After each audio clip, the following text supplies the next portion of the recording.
Sort of pop up until I see us. And we're good. Hey, everybody, we're back for Wanta Fest. Model Club TV, our guest this half hour is Rob Mattison. Hey, Rob, how's it going? Hey, guys. Yo-ho, Rob. Hey, Rob. Hey. So if anyone doesn't know Rob, how do we explain this? If there was a good guy in the hobby that is like the one person you couldn't say anything bad about, it's Rob Mattison. Like, truly one of the nicest guys you'll meet. Never a bad thing that's been said about him. Will help anybody do anything, and is truly one of the good guys in this hobby. And it is an honor to have him here. He's helped us with Model Club in the past, and we thank him for that as well. So here in our new iteration, thank you for joining us. And how's it going? Hey, thanks. That's a great introduction. I don't hear that very often. I thought about that last night. I'm like, what could I say about him? I'm like, he's the best fucking guy in the world. I try, and it's a lot of work to try, especially with Scott, as a buddy of mine. So, man. He's the opposite of me. Yes, Rob's the opposite of me. He is your, That's why we work so well together. He is your opposite. That is so true.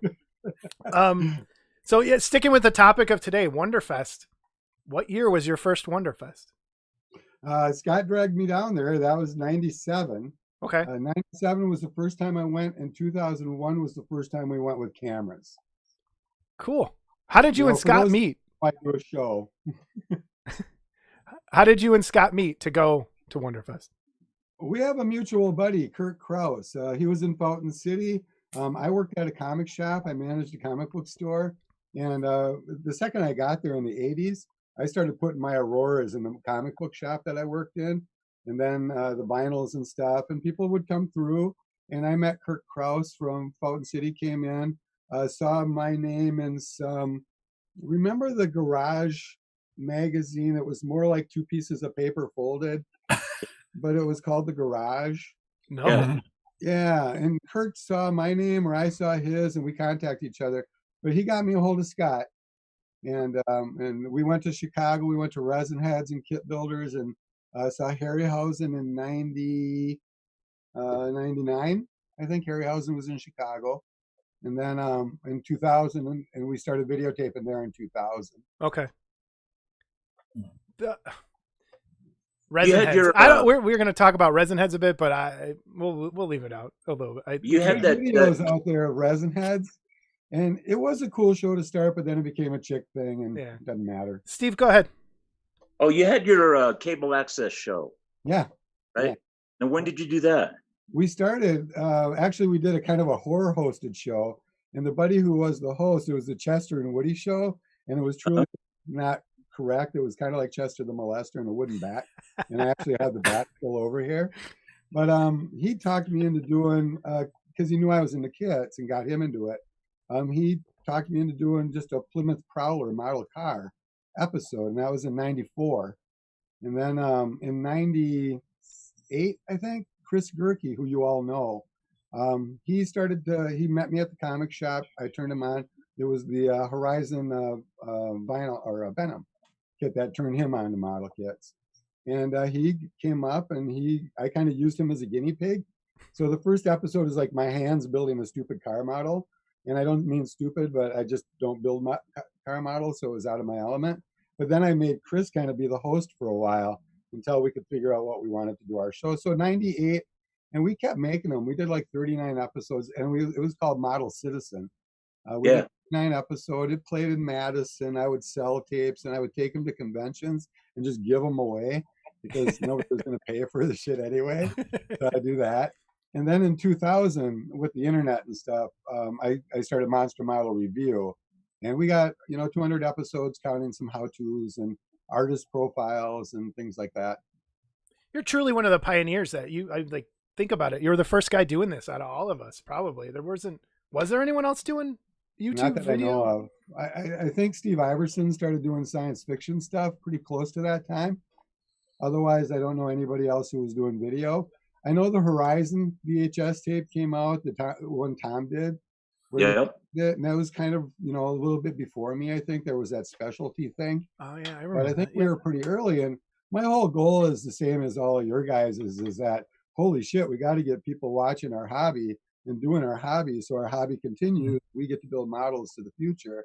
So my whole drive has been, how can I help our model industry keep going? So selfishly, we can continue building models and having this great family like we have. Yeah, I think when it's gone, people will finally realize what we had.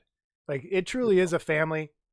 Families argue, Mhm. families love each other, but in deep down, we all like the same thing, and it's this stupid little little model kits that we build. Yeah. So Yeah. it's tough to not be at Wonderfest right now. What would you normally, if you think about it now, where would you be in Wonderfest? What would you be doing? I'd be scoping the room about 20 times because I don't see everything the first time Yeah. around or the second time. So I really like to walk around. And like you, we end up having side conversations every 10 feet. So, Yeah. I'm like you. When I first started, I was more shy about talking to anybody. You'd make eye contact and go, oh, now I got to talk to you. But now it's like your family, and we Yeah. miss each other because we like seeing each other. But I would be scoping the show. I generally, if we're doing a lot of video, I like to do it on Sunday because I like to have Saturday to party and play and goof off and buy stuff and scope it out and warn people we're going to come to your table and bum you out with a camera and a microphone. It's always good when you warn people, just to tell you. People don't like surprises, No, they don't. So Saturday would be my fun day of that. And that's where I buy everything. I always go there with like $200 in my pocket. By the time I'm done, there's $400 worth of shit in my room. And but I think the shows, and you guys said it earlier with Terry, is I love the shows when you see new stuff there. When you turn the corner and you see this Cthulhu kit, which I have up in this corner, I remember that year, and I turned the corner and went, holy shit, that's the coolest Cthulhu kit I've ever seen, and I don't care what it's going to cost, I'm going to own it. It's Is like that the steampunk one or the memento piece from years and Yeah. years ago? But I love that about the shows, and I miss that with the internet inclusion, I think. internet has taken a bite out of that surprise? It really had. Like, that was the cool thing. You go to Wonderfest, you walk in, and you're like, what's that? What's that? What's that? And now people show it before from the day they start sculpting it, you'll see that thing built and made and turned into a kit. And it's like, oh, okay, it's there now. Instead of like, bam, look at that amazing thing. Right. And it would be cool if producers could kind of work it in their schedule to make it so, okay, we're going to release this kit here anyway. So let's just be quiet for 2 weeks and go with Yeah. it. Yeah. But it's money and keeping your money flow. So I understand that part of it too. And we produced for a while, but we were too cheap. We actually only produced kits that we wanted for ourselves, which is all up right behind me, Octoman and Alligator People and Yeah. all these kits that we sold for like $50. And our whole goal was like, we want one for ourselves. We need to sell enough to pay for the stuff we use to make it and walk away. So we would get friends that owed us favors to sculpt, or I would sculpt the bases, or Chris would, or somebody would. But the show as a dealer is kind of more fun than just as a walker arounder, because you can put your shit on the table all the time under the table. Yeah. I would leave my table because I trust everybody. I would just start a table and we would just start walking around, and Chris's wife would always go, where are you going? We go, we trust everybody. Nobody's gonna steal shit from us, But I think you nailed the essence of it. I mean, that's how it started. We're doing this for ourselves. If we get to sell some, great. And it has drastically gone away from that mindset to where it is today. It has. And the contest, I think, is pretty unique because I've never been a contest guy. I do have a bronze. I do with my mummy. Congratulations. But, I get the bronze. yeah, I just have to say that for Scott. That was a Scott grab. But I like the contest because even though I knew I probably never had much of a chance, it was still just so much fun to be included around all these cool people. I mean, putting my kit by some of these other kits where you'd walk in there and say, why did they put them next to this kit? Holy shit, this is awesome, Yep. It would make you look bad. I miss a lot of it. I miss all the little rooms and the people, and I miss it tonight when we're not hanging out together, because last time it was you three and we hung out pretty much all weekend. Yeah, it was. Mhm. Yep. Yeah. That was a nice time sitting in the lobby bullshitting, right? Yeah, it was That good. And I don't think I'm sure other little hobby genres or whatever, from furries to train guys to whatever, they have their conventions, and they have this same conversation where they get to see their friends that they don't, they have that one little thing in common that they can only talk to those people about. And it's, Right. we get each other, which is hard. You don't find a lot of people that get you. And then inside of all that, I think you kind of fall with the people that you're even closer in style to. And that's why you get like little different. That's the thing that's weird about Wonderfest now is the with the bar being gone, because the bar forced everybody to go, hey, you're all going here and you're all going to be friends and you're all going to kind of sit around and talk. And now it's so spread out that it splinters out even more, and it's tough. It does. We have our cliques there. Yeah. It's walking around. And I remember when I'd go with Chris and the other gang with Rob and those guys, and they all kind of follow me around, and it would be like, "What is this?" You know, I'm not a leader of any group. This is crazy. But you are, sir. You are. I'm an example. Let's say. Let's go with example. Who said? Oh, Matt Clemens. Remember when after the bar would close, we'd take over the lobby? Yeah, that lobby became ours for a long time. Yeah, now they kick us out. Yeah, now they kick us out. Yep. Trevor would be there, his daughter. Yep. There'd be wall-to-wall people. Remember, down the hallway they used to have chairs set up, and they didn't care. They didn't give a shit that we were in there till 3 a.m. The good old days. So, Rob, what would you say is do you have a memory that stands out the most? Any Wonderfest you went to? I got a funny. Well, probably the funniest thing was in the very first Wonderfest I ever went to. I probably was that the night that you fell asleep driving, Scott. I don't remember. No, I didn't fall asleep driving, but I sure don't remember driving there. That I will tell you. Okay, we're here at Louisville, Kentucky, and it's 12 hours away from me in Eau Claire, Wisconsin. It's a long way away, and I walk into the middle of the room, and a guy I know, and it's not Scott, it's not somebody I went with. A guy I know is right in the middle of the room. It was like we were meant to be buddies, and we were, and Mike Wallace was there. And Mike, in the early days, would come to Eau Claire and buy models at my model shop, but I didn't know him for beans. He was just Mike Wallace, you know. If Mike doesn't know you, he's kind of quiet. And it's just the way Mike is, you know. I love him for it. And he would buy stuff. And so I'm here in Louisville, Kentucky, and unbeknownst to me, I walk in and there's Wallace. Turn it off. And after that, we became roommates for the next, 15 years of stuff, you know. Yeah, just doing a lot together. He's in Madison, so he's really close to us and stuff. But I always like that. But you know, I always there's something about every year that's kind of fun. Some of it I just can't talk about. You know, I don't live in Colorado with Steve, so you know I can't talk about it. Or Illinois. No. That's right. I'm in Wisconsin. Dramatic lighting. One of my favorite quick memories with Rob was, and it was the same show that I drove down there on no sleep.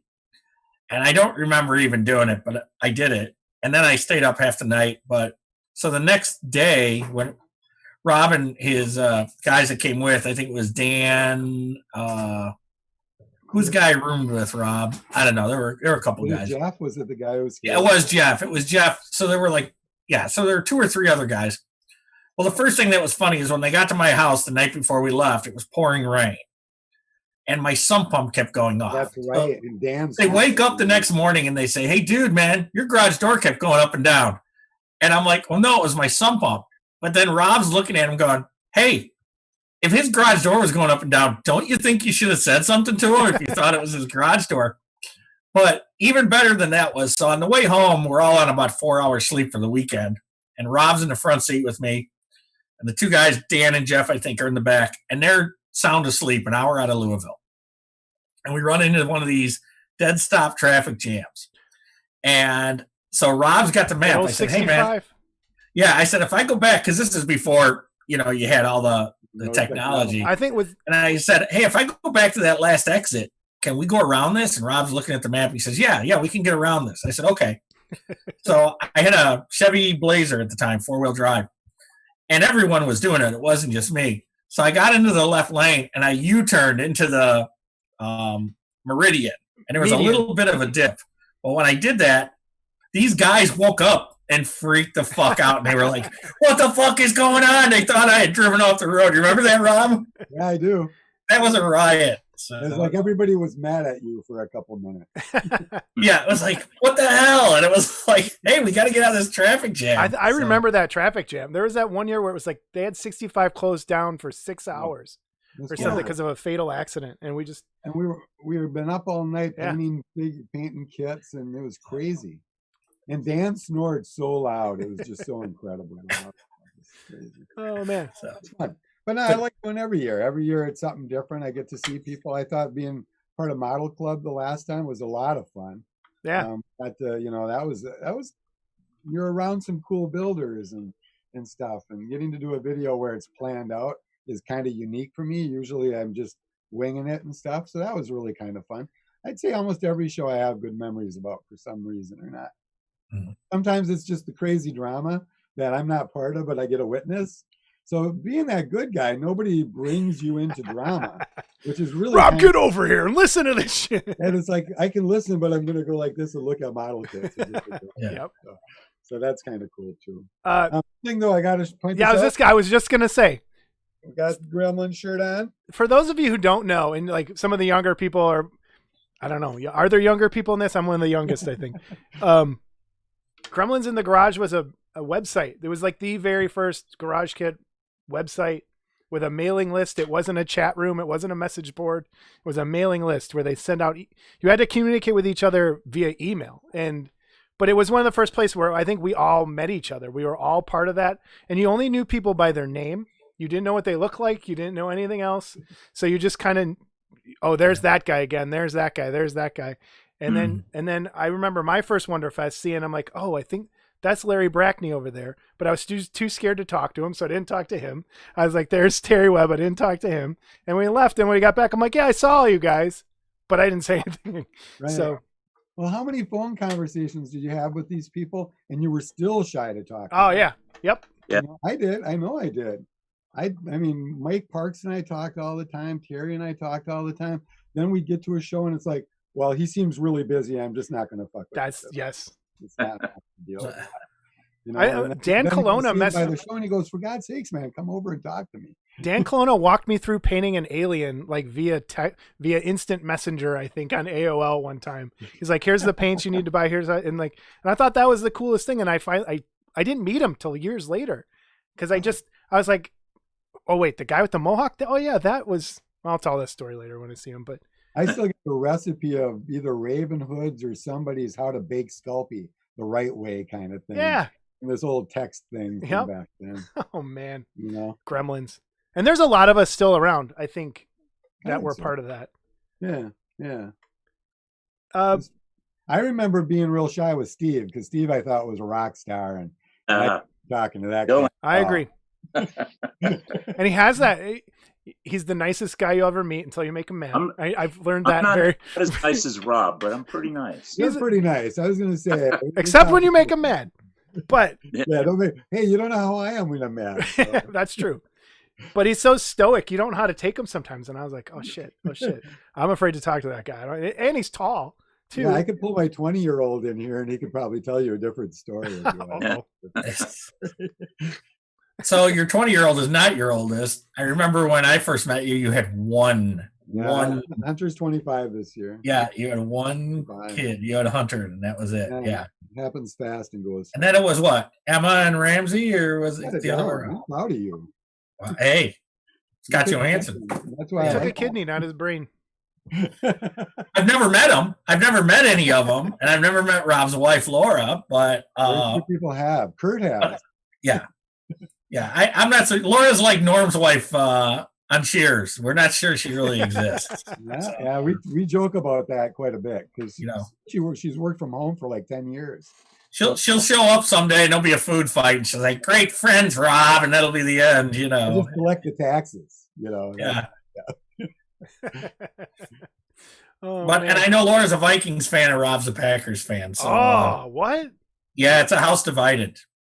They're both wrong, but that's okay. That's all right. I'll stick with my team. So, Rob, where do you think the hobby's going? Like in terms of shows, like if you could think, like looking at the history of Wonderfest, how is it? We're kind of hitting on this with everybody. What do you think's going to happen? What do you want to happen? I'd like to see it continue the way it is. I think it will continue. I think there's still enough of us that can still bring people in, but I think people need to talk about it.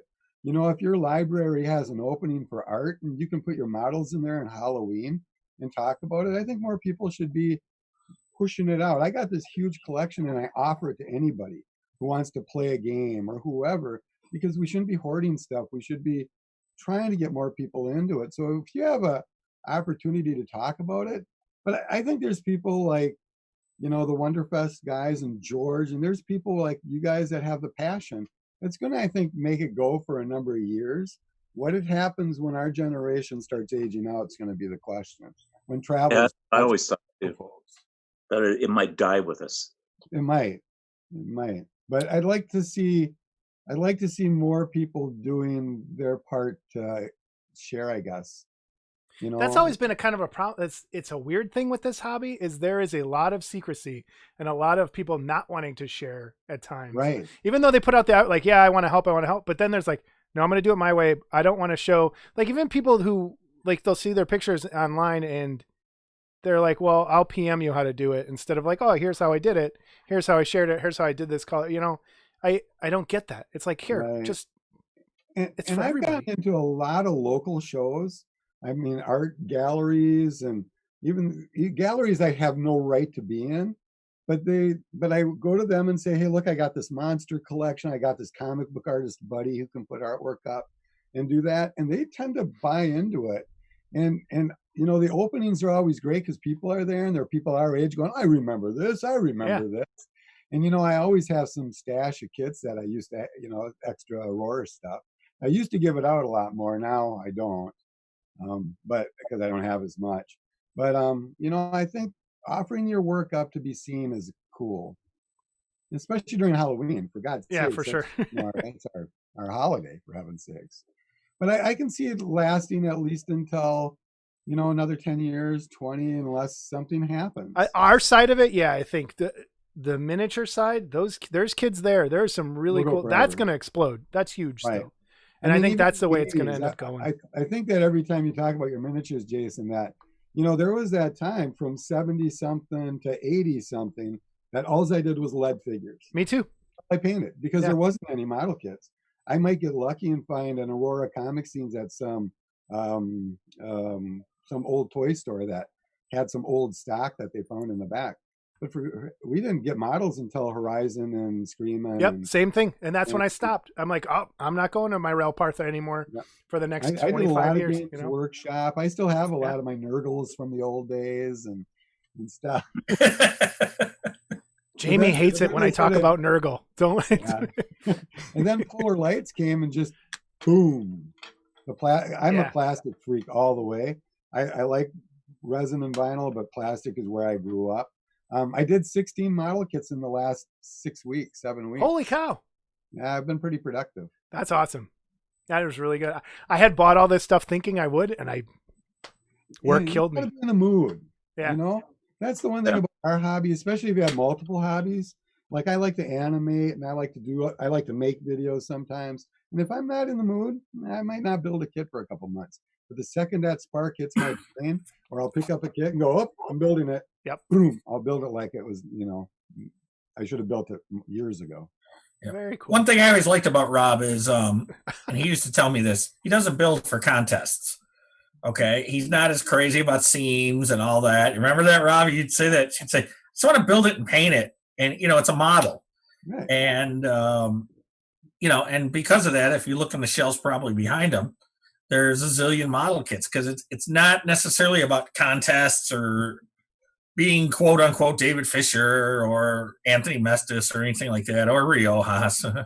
I try hard. Yeah, some kits I try harder than others. Some I'm just happy to get done with. I did enter one to the Reader's Choice thing, so let's hope maybe. Hey, awesome. Okay. But I've been doing a lot more miniature work. This thing back here is a little hobby room in scale. I saw that when you were putting those on Facebook. I was loving it. Yeah, and I want to do more with that. And I actually want to build a bigger set and do animation in it. That'd be great. Hey, the videos you've been doing are really cool. I like seeing that stuff. Cool. But you go ahead. Go ahead. No, Steve, go. Go ahead, Steve. On those animations, because I was watching those, and that's really fun to do. And you said on a reply that it only took 10 minutes. I was thinking, well, how does that happen? Is there a program or something? Yeah, I got a software that you can tell it to take a picture every 3 seconds. And if you can move your hand fast enough, Oh, okay. I do Gotcha. things pretty quickly. And when I would do the M&M things, if I had 3 M&Ms, I could do it fast enough. When you get 6, you change it to 10 seconds. When you get 20, you change it to more. But automatic picture taking and setting all your equipment to manual, so it doesn't alter when you go, and you can animate pretty quickly. Gotcha. I was wondering because, it seems like it would take forever to do that stop motion stuff. I believe in doing everything fast for some reason. I don't know why. Yeah. Oh, yeah, me too.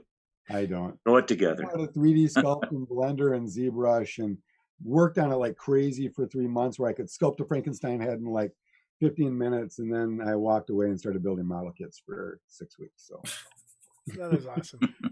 now I got to watch videos to remember how to do the last thing. So. I know the feeling. That's how I felt setting this up. I was like, when I had set up my live stream for my stuff, and then I'm like trying to build this out. I was like, oh my God, how did I do this? And I get you. I'm really proud of you guys. You're doing something that I really believe in, and I'm willing to help any way I possibly can. And I Thank love you, man. videos I've been watching all morning, and it feels more like we're there. Yeah, it does. And thank you. And we will be calling on you for some stuff, and we want to have you on probably as a regular guest at some point. Cool. So Yeah. I want to Probably be after they kick me out. So it's happening. What's that, Steve? Oh, I said always wanted to be on your TV show. I'm more than happy to do a spot on you right now. My favorite episodes are the artist profile spots. And usually people get a hold of me because they have a script or they're ready for it. And so when I have that script and that pictures, it's super easy and I can get artsy and have fun with it. I love doing Tim Bruckner's. I just finished one with Charlie Robson with his thing diorama, but we did a history with him, which I think is really cool because his dad got him going into it. But Dennis Lang, Mark McGovern, Tony Cipriano, we didn't do that, but we did the interview. But who am I thinking of? Special effects artist, Star Wars, sculptor, great sculptor, Tony McVeigh. Did a really with him. And the cool thing when I did that episode, I actually learned stuff. All right, so I've been a Ray Harryhausen fanatic all my life. He's my hero. Him and Willis O'Brien, King Kong, Seventh Voyage of Sinbad, right up there, number 1 and 2. John Carpenter's The Thing is right there in between there, I think, for my top 3 films. So where was I going with this? McVeigh. McVeigh, yeah. Oh, McVeigh. So I'm talking to Tony, and we're doing his episode, and he's giving me script, and I'm saying, what? Yeah, pictures of this. I need coverage. We're not going to show my face anymore. About 100 episodes in, I decided people didn't need to see me anymore, so I just went to graphics. So we're talking, and it's the first time in my entire life, and I'm like 50 or something, and I find out Ray Harryhausen did not sculpt all of his pieces, and my heart just sunk. What? And it was like, what? Ray sculpted everything. And Tony goes, oh, there was Arthur Hayward in the London Historical Museum, and he did most of the dinosaurs, starting with Guanji. And Ray might have done Guanji, but this guy did a lot, and there's videos of him. And I remember that, and it was like, oh man, that was a hard catch. But I learned that by doing an episode with Tony. I didn't know that either until right now. Sorry, I broke your heart, man. You did. What the heck?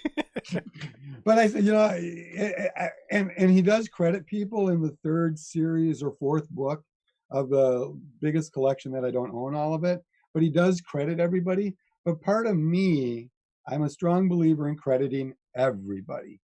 If you walked by my show, you got credited on it, And so when I found that out, it was really kind of hurtful in my heart. I got over it, because you do. And then they started getting more appreciative to the other people. And I like that a lot. So I feel it was made up. But I learned that by doing one with Tony. Awesome. Well, we've got, that was a fast half hour, man. You said you can there wasn't enough to fill a half. We got you. I know. You're talking about something I love. So. Yeah, see, we could have went longer. So yeah, thanks for joining us. You're the best, man. And we'll see you around on this morning. Guys. Thanks, Rob. We're going to be back here with Steve Iverson coming up in a few minutes. So we're going to shut it down and come right back. And if all's lucky, we'll be together in October. Oh, wait. Before you go, Rob, plug. Anything else you want to talk about? MonsterModelReview.com. I'm also on Facebook. Making new episodes when I can. If you're interested in one, Steve, anybody, contact me. We can work it out. Awesome. Thanks, man. You're the best. Take Thanks. care. See ya. All All right, see you, Rob.